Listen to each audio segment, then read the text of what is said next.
आप देख रहे हैं लव लाइन स्पीक्स और मैं हूं प्रेम सिंह। दोस्तों, आज मैं रोमांच से भर देने वाली उस हत्या की घटना सुनाने जा रहा हूं जो विश्व के राजनीतिक पटल पर अपने आप में एक अनोखी हत्या है। जरा सोचिए, पाकिस्तान के प्रधानमंत्री की हत्या हो जाए और 75 साल बाद भी उसका राजफास न हो पाए। उस पाकिस्तान की अंदर से सोच कैसी होगी। बारूद के ढेर पर बैठे पाकिस्तान की एक ऐसी विस्मय बोधक और रोमांचक घटना जो आपको बहुत कुछ सोचने पर मजबूर कर देगी। बस इल्तिजा इतनी कि आप वीडियो को अंत तक जरूर देखिएगा। मोहम्मद अली जिन्नाह के साथ डील डॉल वाला जो आदमी साय की तरह रहता था, उसका नाम था लियाकत अली खान। सोच वही जिन्ना वाली कि भारत बटे तो इन दोनों के भाग्य खुल जाएं। पार्टी थी मुस्लिम लीग और जिन्ना ने अपने बाद लियाकत अली खान को अहमियत देनी शुरू कर दी, जो भारत विभाजन के समय दोनों के काम आई। जिन्ना बने पाकिस्तान के संस्थापक तो लियाकत अली खान बने पाकिस्तान के पहले प्रधानमंत्री। पाकिस्तान का पहला बजट भी इन्होंने ही पेश किया था, जिसे पुअर मैन बजट का नाम दिया गया। बहरहाल, पाकिस्तान बनने के 2 बरस बाद ही जिन्ना की बेहद दर्दनाक मौत हो गई। जिन्ना के शरीर पर किस कदर मक्खियां भिनभिना रही थीं और समय पर कोई अस्पताल तक ले जाने वाला भी नहीं था, लेकिन यह कहानी फिर कभी सुनाऊंगा। आज तो बात लियाकत अली खान की हत्या पर होगी। आपको एक छोटी सी बात और बता दूं कि अगर जिन्नाह और लियाकत अली की जिद भारत के 2 टुकड़े करने की ना होती तो भारत का विशाल साम्राज्य आज दुनिया में एक मिसाल बनता। बहरहाल, हम सीधे घटनाक्रम पर आते हैं। मुस्लिम लीग की लोकप्रियता पश्चिमी पाकिस्तान के लोगों को बिल्कुल रास नहीं आ रही थी। उनका मानना था कि उनके संसाधनों के दम पर और राज्यों को धन बांटा जा रहा है और उन्हें पाकिस्तान में गरीब बनाया जा रहा है। वे अपने प्रदेश पर अपना राज्य चाहते थे, किसी और का नहीं, चाहे वो लियाकत अली खान हो या कोई और। पश्चिमी पाकिस्तान के लोगों का मानना था कि अब जब भारत से अलग होकर पाकिस्तान बन ही गया है तो हमें भारत से उलझने या लड़ने का कोई मतलब नहीं रह जाता है, क्योंकि एक तो पहले से ही हम गरीब मुल्क हैं और जंग के कारण हम और तबाह हो जाएंगे। इसलिए दोनों के बीच अब अच्छे रिश्ते होने चाहिए। जिद्दी स्वभाव और भारत से टकराव मोल लेने वाले लियाकत अली खान को यह बात बिल्कुल भी नहीं सुहाती थी और वो अंदर ही अंदर खार खाए बैठे रहते थे। अब यहीं से घटनाक्रम एक नया मोड़ ले लेता है। लियाकत अली खान ने चाल बदली और तय किया कि रावलपिंडी में एक बड़ी जनसभा करके वो वहां के लोगों को भारत के खिलाफ फुसलाने में कामयाब हो जाएंगे। हालांकि खुफिया जानकारी में ये उन्हें बता दिया गया था कि रावलपिंडी के लोग आपसे इस कदर नाराज हैं कि आपकी हत्या तक हो सकती है।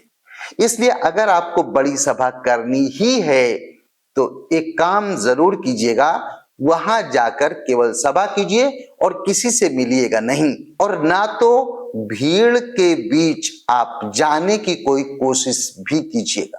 यानी कि लियाकत अली खान ने हामी भर दी कि भाषण खत्म होते ही वह मंच के पास बने गुप्त द्वार से कराची वापस लौट जाएंगे और जनसभा में किसी से भी नहीं मिलेंगे। उनका जो भाषण तैयार किया गया था उसमें उनको भारत के खिलाफ यह कहते हुए आग उगलनी थी कि हमने भारत का विरोध नहीं किया तो वह हमें तबाह कर डालेगा।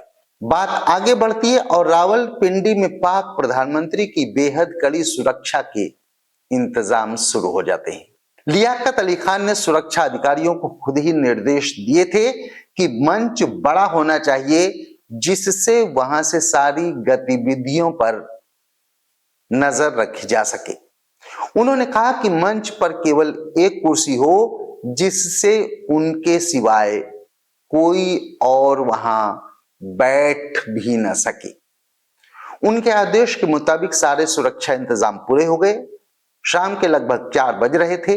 भारी भरकम शरीर वाले लियाकत अली खान अकेले ही मंच की ओर बढ़ते हैं और अकेली पड़ी कुर्सी पर वह बैठ जाते हैं।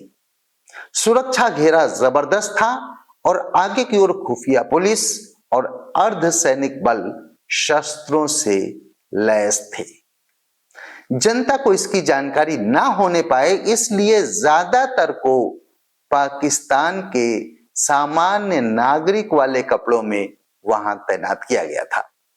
उधर जैसे ही पाक प्रधानमंत्री मंच पर चढ़ते हैं तो मुस्लिम लीग के हजारों कार्यकर्ता उनके स्वागत में नारे लगाना शुरू कर देते हैं। कहते हैं कि ऐसे जोरदार नारे तब तक पाकिस्तान में कहीं नहीं लगे थे। ऐसा इसलिए भी था कि पश्चिमी पाकिस्तान के लोग अपने प्रधानमंत्री के खिलाफ सोच को बदल सकें, इसलिए ऐसा किया गया था। समय की कमी थी, इसलिए कुरान की आयतों के वाचन के बाद उन्हें नगर पालिका की ओर से एक मानपत्र पेश किया जाता है और गुजारिश होती है कि वो जनता को संबोधित करें। विशाल मंच पर रखी एक अकेली कुर्सी पर बैठे लियाकत अली खान उठकर खड़े हो जाते हैं। भीड़ देखकर उनके चेहरे पर मुस्कुराहट आ जाती है। तकरीर शुरू होती है। विरादराने मिल्लत। बस इतना कहते ही कोई कुछ समझ पाता तब तक भीड़ में ही उनके नजदीक से मारी गई एक गोली का निशाना सही बैठा था। पाकिस्तान का प्रधानमंत्री लुढ़क चुका था, लेकिन हत्यारा उनकी मौत को तय कर लेना चाहता था कि मौत हो गई है या नहीं, इसलिए एक गोली और मारी गई और फिर अंधाधुंध गोलियों की बरसात शुरू हो गई। हर कोई स्तब्ध था कि आखिर ये हो क्या रहा है। तभी जनसभा में भगदड़ शुरू हो जाती है। लियाकत अली खान को अस्पताल पहुंचाया जाता है और 50 मिनट तक उनके पूरे शारीरिक परीक्षण के बाद डॉक्टर उन्हें मृत घोषित कर देते हैं। भारत से पाकिस्तान तक की लियाकत अली खान की ख्वाहिशों की हसरतें वहीं खत्म। तभी एक और रोमांचकारी घटनाक्रम शुरू होता है। अब दोस्तों जरा और भी गंभीर हो जाए थोड़ा सा। यह घटनाक्रम पूरे मामले को एक नया मोड़ दे देता है और हत्या से ज्यादा दुनिया इस पर हैरान हो उठती है। दरअसल संदिग्धता इस कदर छा जाती है कि कभी अमेरिका, कभी रूस, कभी ब्रिटेन और सबसे ज्यादा खुद पाकिस्तानी खुफिया एजेंसी, पुलिस और सेना पर सवाल उठने शुरू हो गए थे, क्योंकि हत्या का सबूत पाकिस्तानी सेना की ओर इशारा कर रहा था। हुआ यह था कि पाकिस्तान के प्रधानमंत्री की हत्या के बाद हत्यारा सैयद अकबर, जो अफगान का रहने वाला था और उस समय पाकिस्तान में रह रहा था, वह गोलियां चलाने के बाद ना तो भागता है और ना ही उसने किसी और पर गोलियां दागी। मुस्लिम लीग के समर्थकों ने उसको पकड़ लिया और थप्पड़ों, लात, घूंसों से उसकी पिटाई शुरू कर दी। वो लगभग अधमरा होने को था। तब तक सब इंस्पेक्टर, अब जरा गौर करिएगा, वो अधमरा होने वाला था। तब तक सब इंस्पेक्टर मोहम्मद शाह न जाने भीड़ में कहां से उछलते कूदते प्रकट हो जाते हैं। वह अकबर की ओर दौड़े। लोगों ने सोचा शायद अकबर की जान बचाने की खातिर आए हैं, जिससे कि सबूत को जिंदा रखा जाए और उससे आगे पूछताछ की जाए। उन्होंने भीड़ से उसे छुड़ाया और जिंदा पकड़कर उससे हत्या के राज खुलवाने के बजाय उस पर गोलियां दागने लगे। उनके साथ आए पुलिसकर्मियों ने भी यही किया। अकबर की घटना स्थल पर ही मौत हो जाती है। अब सोचिए, समय समय पर पाकिस्तान में गठित किए गए सारे आयोग इस बात पर हैरान थे कि एक जीवित हत्यारे को बड़ी आसानी से पकड़ने के बजाय आखिर पुलिस ने क्यों उसकी हत्या कर सारे राज जमीन में दफन कर दिए। इस तरह पाक प्रधानमंत्री की हत्या के 75 साल पुराने कनेक्शन का आज तक पता नहीं चल सका और पाकिस्तान की सेना वहां के तमाम राजनीतिक षड्यंत्रों में तब तक शामिल होकर अपना वर्चस्व बढ़ाने में लग गई। यहां हम आपको एक बात यह भी बता दें कि पाकिस्तान ऐसा मुल्क है जिसमें करीब करीब 45 राजनेताओं की हत्या हो चुकी है।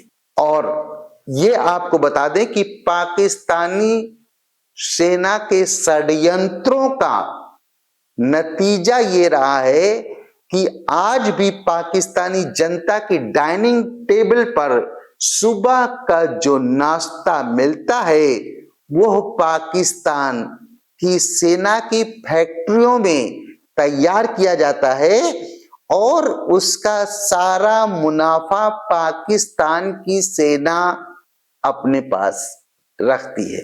आज कहानी बस इतनी ही।